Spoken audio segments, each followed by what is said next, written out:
Romanos capítulo 3, quisiera leer de nuevo los versículos 9 y 10. Romanos capítulo 3. Entonces, ¿qué? ¿Somos nosotros mejores que ellos? En ninguna manera. Porque ya hemos denunciado que tanto judíos como griegos están todos bajo pecado, como está escrito, no hay justo, ni aún uno. En esas películas cuya trama gira en torno a un juicio, ya sea una demanda civil, ya sea alguien que está siendo juzgado por homicidio, una de las partes más emocionantes es el alegato final, cuando la defensa o la fiscalía están tratando de demostrar que la persona que está siendo juzgada es culpable o es inocente. Bueno, el pasaje que nosotros vamos a considerar en la mañana de hoy es algo así como el alegato final de la fiscalía. Pablo está actuando aquí como el fiscal general del universo, nombrado por Dios. Y él está tratando de probar el problema o de demostrar el problema que toda la raza humana tiene delante de Dios, con la justicia de Dios. Pablo comienza su alegato, si ustedes recuerdan, enfocando la condición del mundo pagano en sentido general, Romanos 1:18 hasta el final. Luego se enfoca en las personas decentes y moralistas, Romanos 2:1 al 16, para terminar en los judíos, el pueblo escogido por Dios en el antiguo pacto. Y su conclusión es la misma en todos los casos: culpables. Culpables, culpables.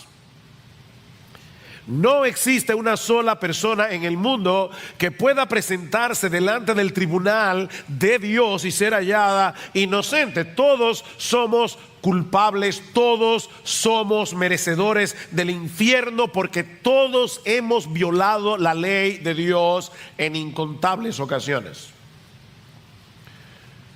Mis hermanos, el cuadro que Pablo nos presenta en este pasaje no es nada agradable y de hecho puede resultar muy ofensivo para ciertas personas. Todos aquí sabemos que no somos perfectos, eso lo sabemos, tenemos debilidades aquí o allá, pero lo que Pablo nos dice en este pasaje es que nosotros no tenemos ni idea de lo malo que somos. Y eso es lo que el hombre no soporta. No tenemos ni idea. Pablo está tratando de destruir, en este último alegato final, Pablo está tratando de destruir hasta el último vestigio de confianza que nosotros podamos tener en nosotros mismos, porque de lo contrario no estamos preparados para recibir el evangelio que él va a comenzar a desplegar a partir del versículo 21 de Romanos capítulo 3. Alguien ha dicho que en esta porción de la carta a los romanos, Pablo está siendo despiadadamente cruel con el propósito de ser inmensamente bondadoso. Pablo está tratando de ser despiadadamente cruel con el propósito de ser inmensamente bondadoso. Y de paso, mis hermanos, este es un pasaje que nos brinda un excelente ejemplo de lo que significa evangelizar. No le digas a un pecador: ven a Cristo, si él no entiende por qué necesita desesperadamente venir a él. Pablo no comienza su presentación diciendo: acepta a Jesús en tu corazón y tendrás paz. De paso, esa frase no aparece en todo el Nuevo Testamento: acepta a Jesús en tu corazón. No, la Biblia dice arrepiéntete y cree. Arrepiéntete. No acepta a Jesús en tu corazón. Eso no significa nada. Pero ¿cómo yo le voy a decir al pecador, ven, arrepiéntete, cree, si él no entiende por qué? ¿Por qué necesitamos desesperadamente la salvación que solo se encuentra en Jesús? Acabamos de cantar, mi esperanza está en Jesús, no en nadie más. Bueno, eso es lo que Pablo nos va a mostrar en este último alegato de la fiscalía. Y el tribunal, el jurado aquí, ¿saben quién es? Nosotros en República Dominicana no tenemos ese tipo de juicio que vemos en las películas, donde hay un grupo de jurados escogidos por la fiscalía y la defensa y ellos son los que van a dar el veredicto. No, el alegato final de Pablo aquí es frente al tribunal de tu conciencia. Él quiere que tú sientas el peso de tu pecado en tu conciencia. Este alegato final está dividido, o podemos dividirlo en tres partes. La primera parte son precisamente los versículos 9 y 10 que acabamos de leer, y ahí encontramos dos declaraciones generales de la condición del hombre frente a Dios. Vean el versículo 9 una vez más. Entonces, ¿qué? Dice Pablo, ¿somos nosotros los judíos mejores que ellos, los gentiles? De ninguna manera, porque ya hemos denunciado que tanto judíos como griegos están todos bajo pecado. Todos están bajo pecado. Noten que allí no dice simplemente que todos cometemos pecados, como si se tratara de algo incidental en nuestras vidas. Nosotros, los pecadores, creemos que somos gente buena, que a veces hacemos cosas malas. No. Lo que la Biblia dice es que nosotros somos malos, que a veces hacemos cosas buenas por la gracia común de Dios. El problema no es que nosotros a veces pecamos como algo incidental. Pablo dice aquí que la condición natural del hombre, sin excepción, es que todos están bajo pecado. Bajo pecado, sometidos a la esclavitud del pecado. Y el pecado está siendo aquí personalizado por el apóstol Pablo. Es como si Pablo estuviera diciendo, mira quién es tu rey. Pablo es un tirano, el pecado. El pecado es un tirano. El pecado es un dictador que gobierna al hombre a su antojo hasta que Cristo nos liberta con el poder del evangelio. Por supuesto, tú le dices eso a un incrédulo y él jamás podrá verse a sí mismo de esa manera. Y la razón es que el pecado actúa a través de nuestra voluntad. O sea, cada vez que tú haces algo, estás haciendo lo que tú quieres hacer. Y como tú estás haciendo lo que tú quieres hacer, eso te da la sensación de que eres una persona libre. Estás haciendo lo que quieres hacer. Pero la realidad es que estamos tan infectados por el pecado que todo lo que hacemos en nuestro estado natural está regido por algún principio pecaminoso. El pecado es nuestro hábitat, el pecado es nuestra ciudadanía espiritual. Y es interesante notar que Pablo se incluye a sí mismo en este pasaje. ¿Notaron eso?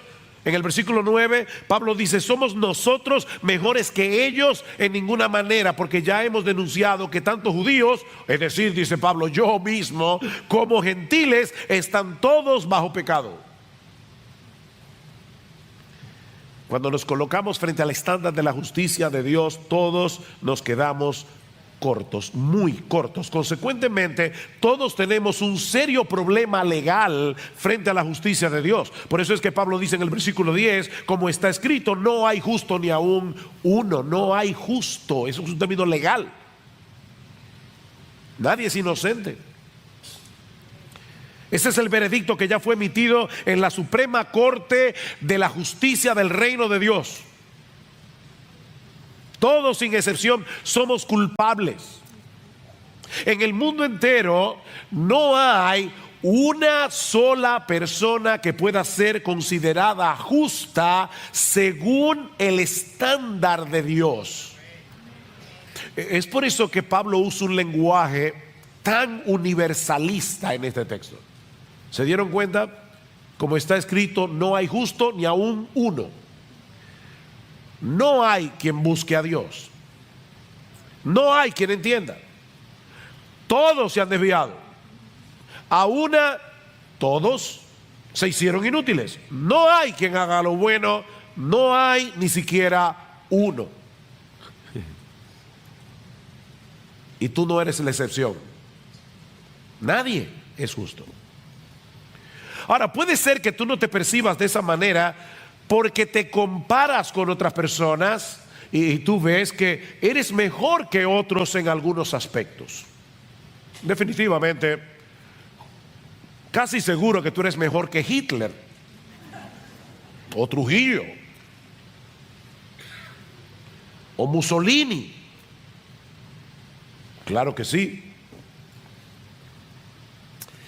El problema es, mi amigo, que nosotros no seremos juzgados en comparación con otras personas. Nosotros seremos juzgados según el patrón de Dios. Nosotros seremos juzgados en relación con Dios. Ustedes recuerdan el primer mandamiento que citamos la semana pasada: amarás al Señor tu Dios con todo tu corazón, con toda tu alma, con toda tu mente, con todas tus fuerzas. Y dice el Señor Jesucristo, y el segundo es semejante a este: amarás a tu prójimo como a ti mismo. O sea, nosotros tenemos que amar a Dios con todo nuestro corazón, con toda nuestra alma, con todas nuestras fuerzas, y debemos dedicar la misma devoción con la que nosotros nos amamos a nosotros mismos, debemos dedicarla para amar a otros. ¿Eres inocente o eres culpable? No hay una sola persona que sea justa, porque nadie llena esa medida. Todos nosotros nos amamos a nosotros mismos con todo nuestro corazón, con toda nuestra alma y con todas nuestras fuerzas. Cada cosa que hacemos, cada decisión que tomamos es en función de nuestro propio yo. Nos idolatramos a nosotros mismos. Es por eso que Pablo va a decir más adelante en Romanos capítulo 3 versículo 23 que todos hemos pecado y nos hemos quedado cortos de alcanzar la gloria de Dios. Es decir, en vez de hacer las cosas para que Dios se vea bien, en vez de hacer las cosas para que Dios reciba alabanza, para que Dios reciba gloria, para que la gente lo admire a Él, todo lo que nosotros hacemos es para que la gente nos vea a nosotros. Buscamos nuestra propia gloria, somos orgullosos, somos egoístas. Sí, es posible que algunas personas luzcan mejor que otras, y nos parezca que no sean tan malas como las que Pablo está describiendo aquí. Pero ¿sabes qué, mi amigo y miembro de Iglesia Bíblica del Señor Jesucristo? En nuestro estado natural nosotros somos 1000 veces peores de lo que nosotros creemos.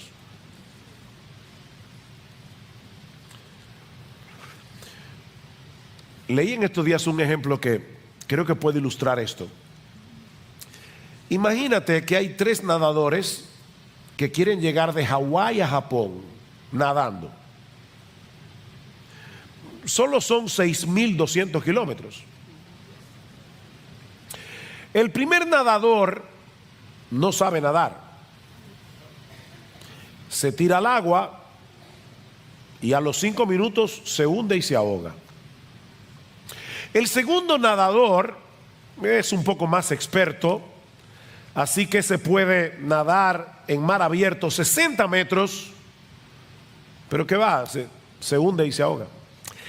El nadador profesional se ha preparado para el asunto, lleva ya 50 kilómetros nadando, a los 60 ya está bien agotado, a los 70 kilómetros se hunde y se ahoga. La pregunta es, ¿hay alguno de los 3 que esté más ahogado que los otros?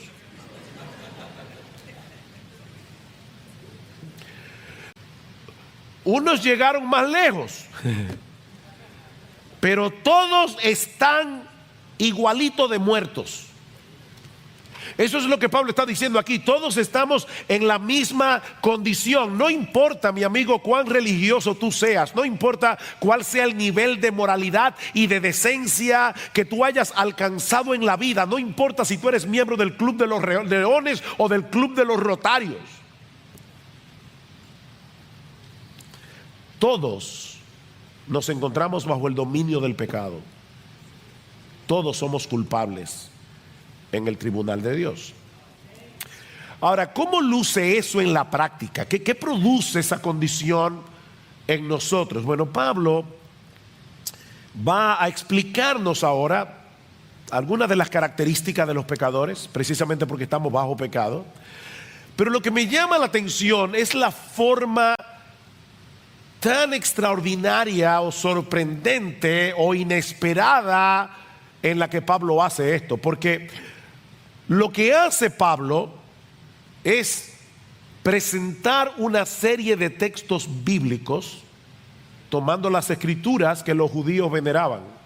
Recuerden que Pablo está tratando de probar, sobre todo a los judíos, que ellos son tan culpables como los gentiles, a pesar de que tenían la ley, a pesar de que tenían el pacto, a pesar de que eran el pueblo escogido. Así que Pablo toma sus propias escrituras y les dice, y es que ustedes no leyeron el Antiguo Testamento. Ustedes leen todos los textos que yo les voy a citar, ustedes los conocen, pero tienen un velo, ustedes tienen un prejuicio, están tan llenos de ustedes mismos que no pueden interpretar correctamente la Biblia, a pesar de que la veneran. Y lo primero que Pablo nos dice aquí, son 6 cosas que Pablo menciona. La primera es que precisamente por el hecho de que todos estamos bajo pecado, el pecado ha distorsionado nuestra capacidad de razonamiento. Versículo 11. No hay quien entienda. No hay justo ni aún uno, pero tampoco hay quien entienda. El intelecto humano funciona muy bien para muchas otras cosas, pero no para conocer a Dios como Él debe ser conocido, para amarle a Él como Él debe ser amado, para deleitarnos en Él como deberíamos deleitarnos en Él. Pablo dice en Efesios capítulo 4, versículo 17, que los incrédulos andan en la vanidad de su mente, teniendo el entendimiento entenebrecido. Teniendo el entendimiento entenebrecido. Algunos pueden llegar a conclusiones teológicas correctas. Hay incrédulos que saben que Dios es trino, Dios Padre, Dios Hijo, Dios Espíritu Santo. Hay incrédulos que saben que Dios es perfecto. Hay incrédulos que saben que Dios es omnisciente, que Dios es omnipotente, que Dios es santo. Ellos lo saben eso. Pero esa información por sí misma nunca los moverá eficazmente a amar a Dios, y mucho menos a someterse deleitosamente a su autoridad. Mira, una cosa es tener información acerca de Dios, otra muy diferente es conocer a Dios en Cristo y tener una relación personal con Él. Santiago nos dice en su carta que los demonios también creen y tiemblan. Los demonios tienen información acerca de Dios y saben que esa información es verdadera y siguen siendo demonios. Los demonios creen y tiemblan. Pero el pecado no solamente ha distorsionado nuestra capacidad de razonamiento, sino que Pablo nos dice también que el pecado ha distorsionado nuestros deseos y nuestra voluntad. Dice en el versículo 11, no hay quien entienda, no hay quien busque a Dios. No hay quien busque a Dios. Por naturaleza amamos lo que deberíamos aborrecer, aborrecemos lo que deberíamos amar. Nuestros deseos están dañados. De manera que en vez de buscar a Dios, nosotros procuramos mantenerlo a una distancia prudente y en algunos casos lo más lejos posible. Miren mis hermanos, a menos que Dios haga una obra en nuestro corazón, transformando nuestra personalidad desde su misma raíz, ninguno de nosotros se inclinaría naturalmente hacia Él. El pecado afectó nuestros deseos, el pecado afectó nuestra voluntad, amamos lo que nos daña y queremos mantener lejos de nosotros la fuente de todo bien. No hay quien busque a Dios. Para ponerlo en el lenguaje de Pablo en Romanos, todos nosotros increíblemente nos protegemos de la gloria de Dios. Nos protegemos de la gloria de Dios porque no queremos que Él destruya nuestra gloria. No queremos eso. No somos capaces de entender que Dios está comprometido. Escuche esta frase. Dios está comprometido a glorificarse haciéndonos bien. Él busca su gloria no porque es un Dios egoísta, sino porque es un Dios bueno. Porque Él se glorifica haciéndonos bien. Increíble. Una de las formas más sutiles en que el hombre se autoprotege de la gloria de Dios es a través de la religión. La religión es el escudo a través del cual muchas personas se autoprotegen de la gloria de Dios. Todas las religiones humanas no son más que recetas de autosalvación a través de las cuales nos autoglorificamos a nosotros mismos. Todas las religiones te dicen ¿qué tú tienes que hacer para ganar el favor de Dios? Y al final de cuentas, la salvación está en las manos del hombre, no en las manos de Dios. Y es lamentable, hermanos, porque muchas iglesias evangélicas tienen una teología defectuosa que los lleva a pensar que todavía hay algo en el hombre que lo puede mover a buscar a Dios, de tal manera que la decisión final no está en las manos de Dios, sino en las manos del hombre. No. Lo que el cristianismo te dice, y solo el cristianismo dice eso, es exclusivo en ese sentido, es que estamos tan dañados que nunca podremos alcanzar el favor de Dios en nuestras propias fuerzas. Eso es imposible. La salvación es de Dios, de principio a fin. ¿Saben lo que hace el cristianismo? Destruir nuestra gloria para darle la gloria únicamente a Él.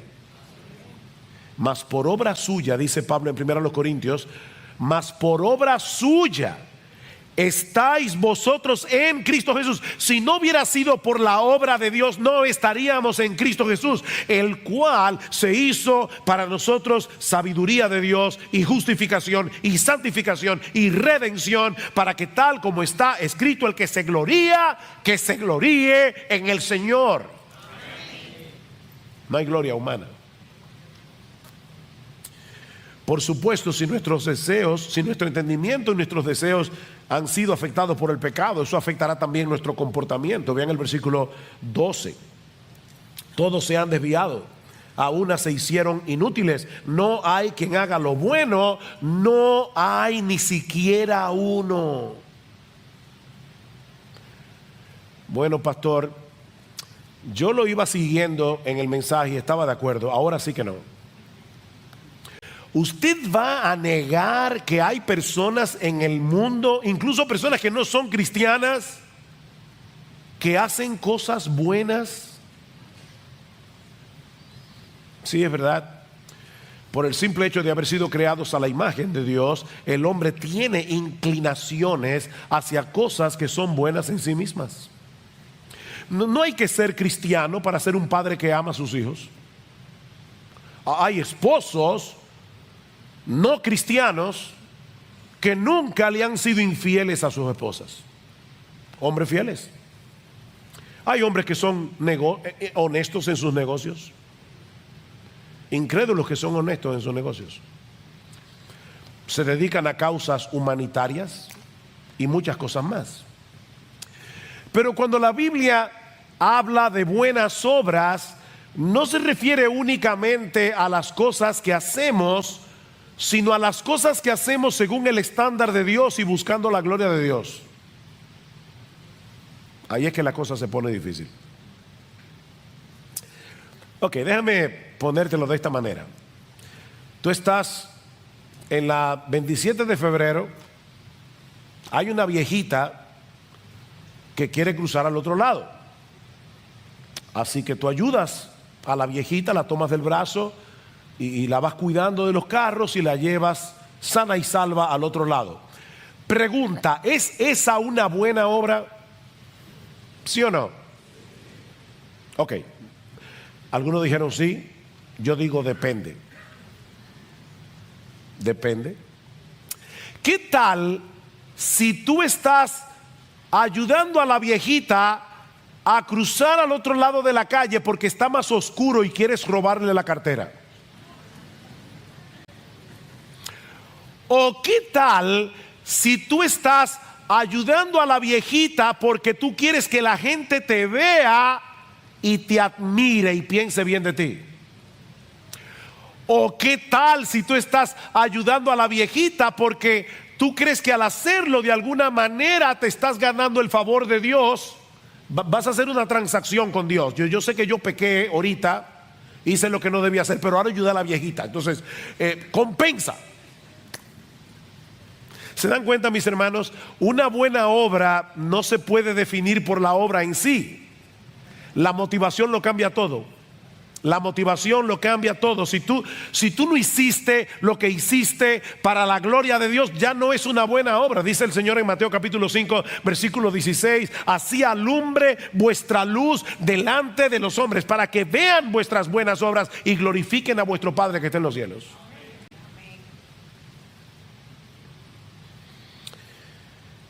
Todos nosotros somos como suciedad, dice Isaías, y todas nuestras justicias son como un trapo de inmundicia delante de Dios. No hay quien haga lo bueno, ni siquiera uno. El pecado ha dañado nuestra capacidad de razonamiento, el pecado ha dañado nuestros deseos y nuestra voluntad, el pecado ha dañado nuestro comportamiento y por supuesto el pecado también ha dañado nuestro hablar.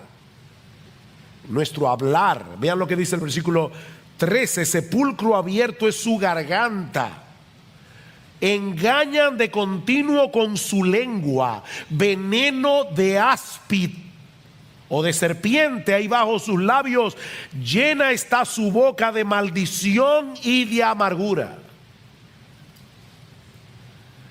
La Biblia dice que de la abundancia del corazón habla la boca. Si tú llenas un vaso de agua hasta rebosar, no va a salir jugo de naranja, va a salir agua. Y si lo llenas de hiel, no va a salir morir soñando. Los dominicanos van a entender eso. Va a salir hiel. Lo que Pablo está diciendo en este pasaje es que nuestras conversaciones revelan cosas muy preocupantes de lo que hay en nuestro corazón. Muy preocupantes. Si un hombre como Isaías, el profeta, cuando vio la gloria de Dios, dijo: ay de mí, porque siendo hombre inmundo de labios y habitando en medio de un pueblo que tiene labios inmundos, han visto mis ojos al Rey. ¿Tú quieres saber cuán malo es el hombre? Escucha lo que dice. A todos nosotros nos molesta que nos mientan. ¿No es así? Nos molesta que hablen de nosotros a nuestras espaldas. Nos duele profundamente que nos traicionen.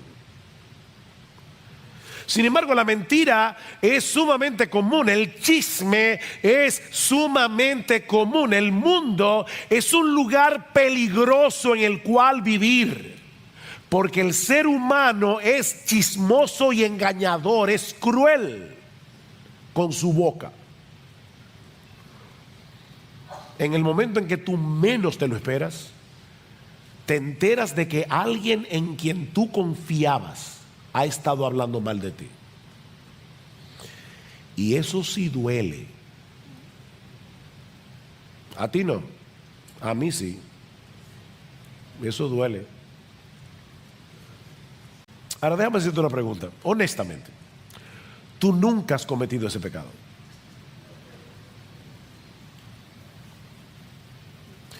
Yo no lo voy a hacer, pero me encantaría decir, levanta tu mano. ¿Tú nunca has hablado mal de nadie a su espalda? Nunca. No. Bueno, por lo menos, si tú crees que no, estás cometiendo el otro pecado. Eres un mentiroso.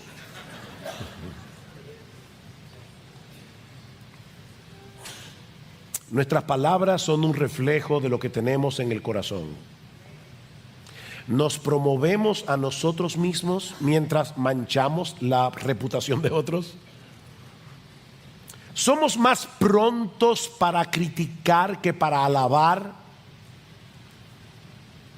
Destilamos amargura y descontento. Justificamos lo injustificable. Alguien decía que nosotros usamos nuestras lenguas para mentir y proteger nuestros propios intereses al mismo tiempo que dañamos los intereses de los demás. Y eso nos lleva de la mano a la siguiente característica que Pablo menciona, y es que el pecado, por supuesto, ha dañado nuestras relaciones interpersonales. El pecado ha dañado nuestras relaciones interpersonales. Sus pies, versículo 15, son veloces para derramar sangre. Ahora no olviden, todo eso son citas bíblicas. Citas bíblicas, una tras otra. Sus pies son veloces para derramar sangre. Destrucción y miseria hay en sus caminos, y la senda de paz no han conocido. Bueno, pastor, ahora sí que pasé la prueba. Yo no soy esa persona que Pablo está describiendo aquí. ¿Tú estás seguro de eso? ¿Tú crees que porque nunca has cometido un homicidio literal, tú estás libre de la violencia que Pablo describe en este pasaje? Porque eso era lo que creían los judíos en el tiempo del Señor. ¿Y saben lo que le dice Jesús en Mateo capítulo 5, versículo 21? Oísteis que fue dicho a los antiguos, no matarás, y cualquiera que matare será culpable de juicio. Pero yo os digo que cualquiera que se enoje contra su hermano,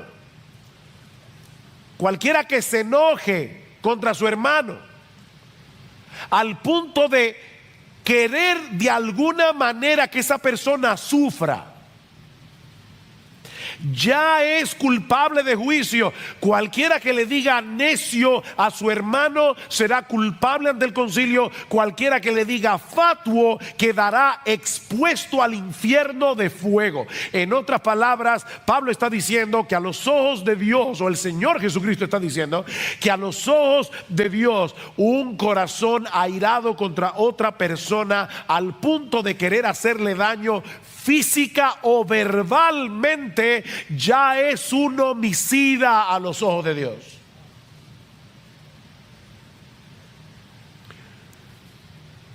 Puede que no le pongas un dedo encima, pero tan pronto comenzamos a usar expresiones hirientes, irónicas, denigrantes, para descargar nuestra ira, para descargar nuestro enojo, ya somos culpables de homicidio, dice Jesús.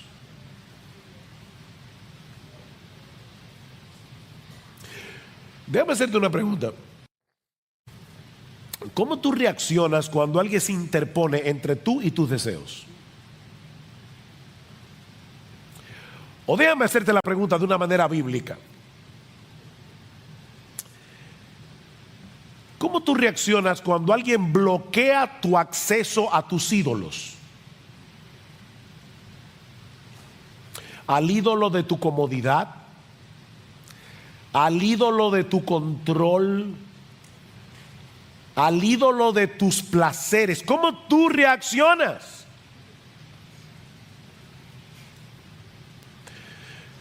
Padres, el hecho de tener este entendimiento de la naturaleza humana será de vital importancia para la crianza de nuestros hijos.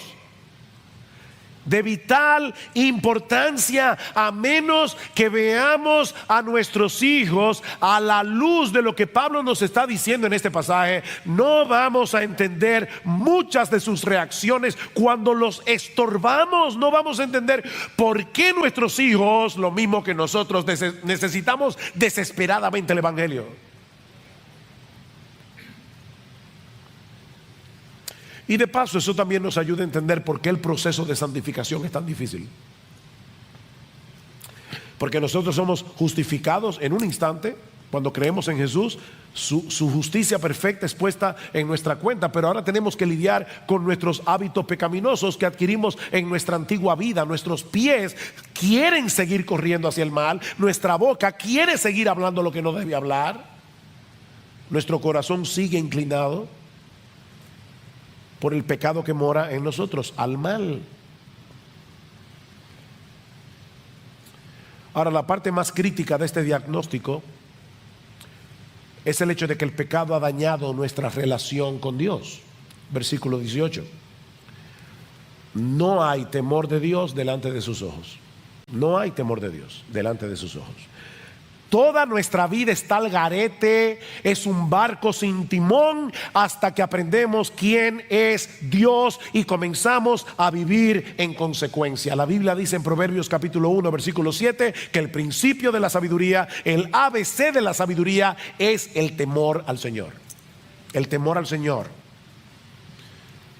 Y una de las mejores definiciones que nosotros tenemos en la Biblia de lo que es ese temor, la encontramos en el Salmo 16, versículo 8. Al Señor he puesto siempre delante de mí. Al Señor he puesto siempre delante de mí, porque está a mi diestra, permaneceré firme. ¿Qué es el temor del Señor? Es vivir con la conciencia de que toda tu vida está siendo vivida frente a la cara de Dios.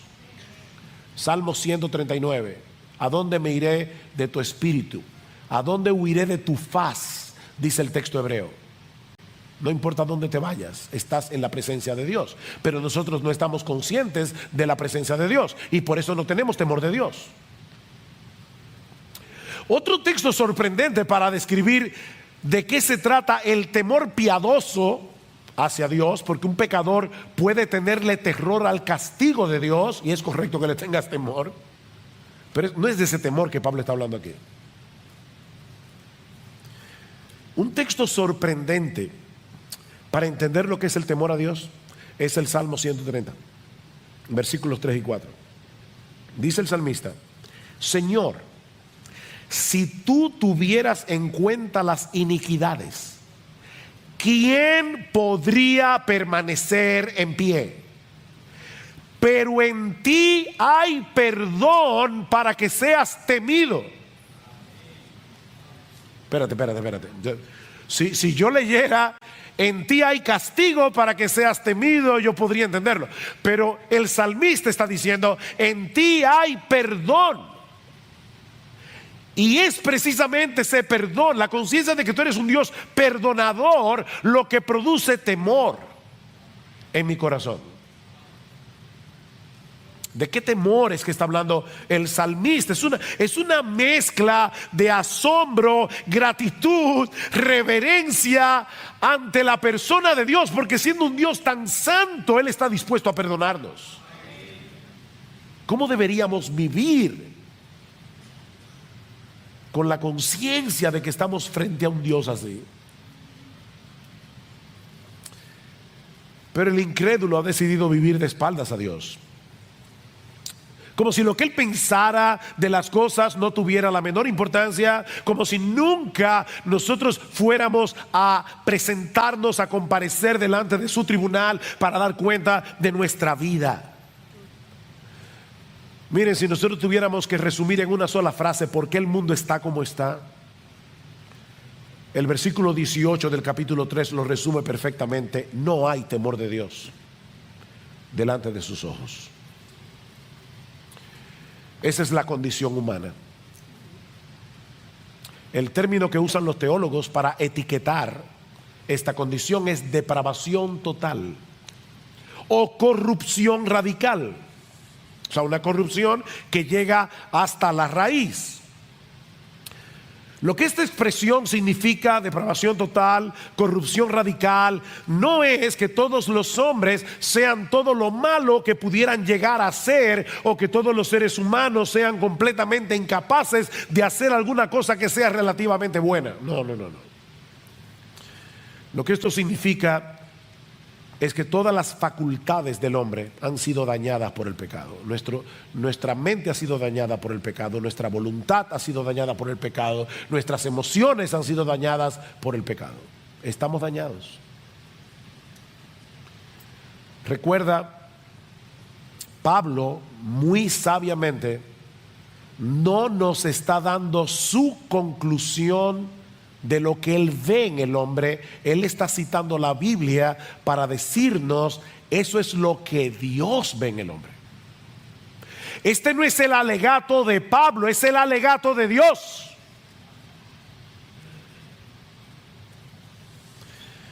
Ahora noten cómo Pablo concluye este alegato. ¿A dónde es que Pablo quiere llegar? Versículo 19. Ahora bien, ahora habla Pablo. Sabemos que cuanto dice la ley, lo dice a los que están bajo la ley, para que toda boca se calle o se cierre, como dice la Reina Valera, y todo el mundo sea hecho responsable ante Dios. El propósito de estas palabras de Pablo es dejar al hombre sin excusas. Decía Martin Lloyd Jones que nadie puede llegar a ser cristiano hasta que se calle la boca. Nadie puede llegar a ser cristiano hasta que se calle la boca, hasta que se quede sin argumentos para seguir defendiendo su supuesta autojusticia. Nadie será cristiano hasta que su boca se cierre.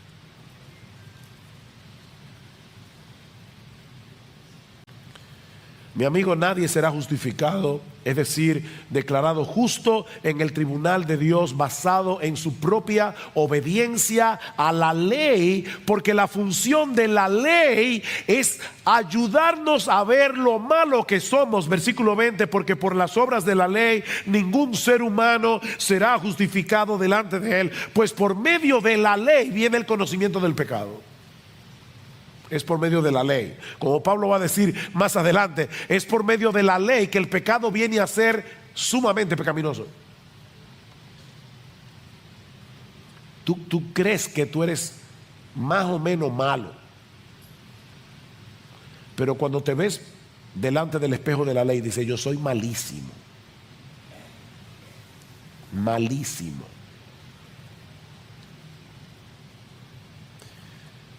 Pero es aquí precisamente donde brilla en todo su esplendor las dos palabras con las que Pablo introduce el versículo 21. Pero ahora. Aquí está toda la basura. Pero ahora. Esos benditos peros de la Biblia.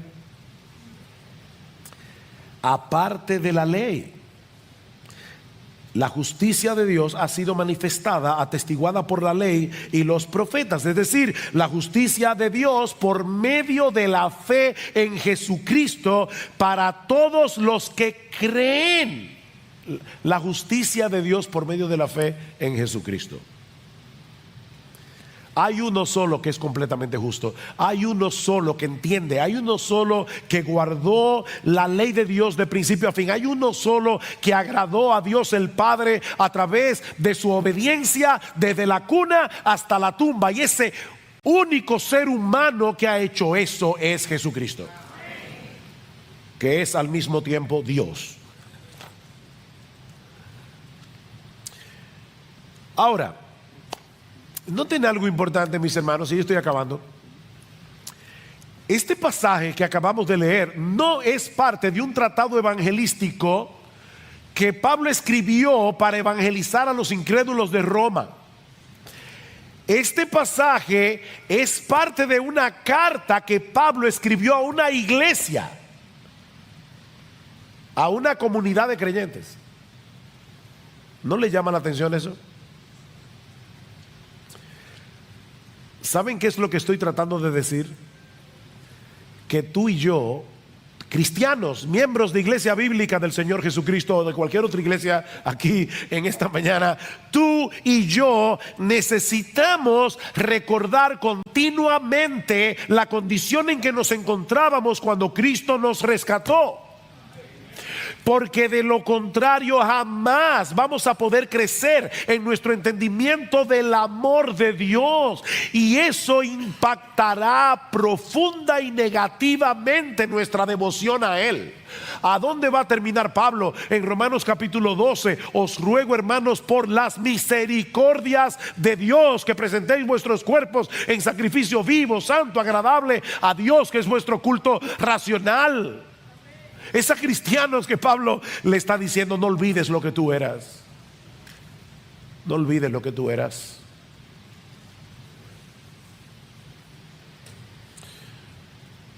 Estaba oyendo esta semana a un gran predicador, Voddie Baucham,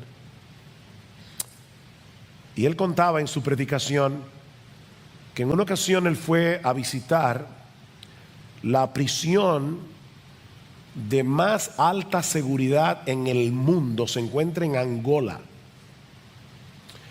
y le dieron la oportunidad de hablar con un asesino en serie que estaba allí en la línea de la muerte, es decir, esperando su ejecución. Este hombre se pasa 23 horas del día en su celda, no lo dejan salir 23 horas, solamente sale por 1 hora en una jaula, literalmente, para que pueda ver la luz del sol, y él puede caminar solamente dentro del espacio de su jaula por 1 hora, y luego vuelve 23 horas más a su celda. Y dice Voddie Baucham: cuando yo hablé con este hombre, lo que destilaba su corazón era increíble. Yo nunca había tenido una conversación tan perturbadora en mi vida como la que yo tuve con ese hombre. Y cuando salí de ese lugar me di cuenta de algo: tú puedes enjaular al pecador, pero no puedes erradicar su pecado.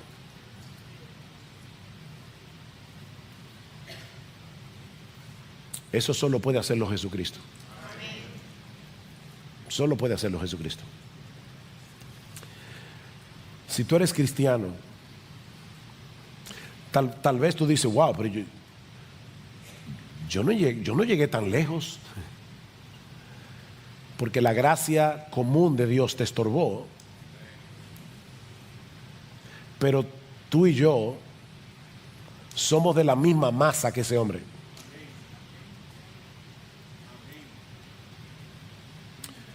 Si tú eres cristiano, mi hermano, medita continuamente en el Evangelio.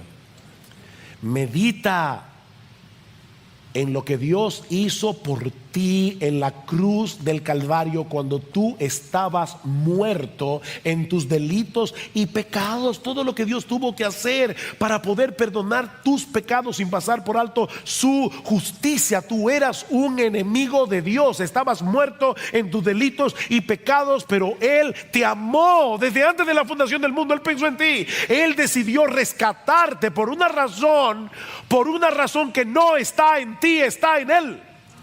Fue por el puro afecto de su voluntad. Él te amó, Él decidió salvarte.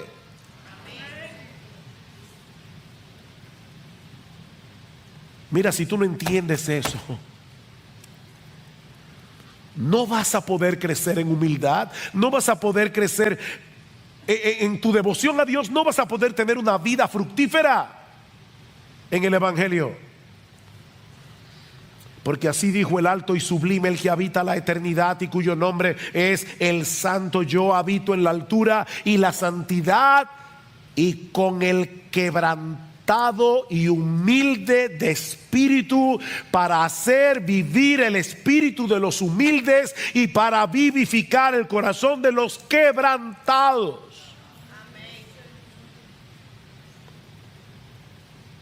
Oh, mi hermano, cuando sientas que tu corazón se está llenando de orgullo, se está llenando de autojusticia y comiences a sentirte superior a otros, cuando te esté siendo difícil perdonar a otros, ser paciente, o vuelve a considerar la doctrina de la depravación total. Recuerda lo que eras sin la gracia de Dios, no lo olvides.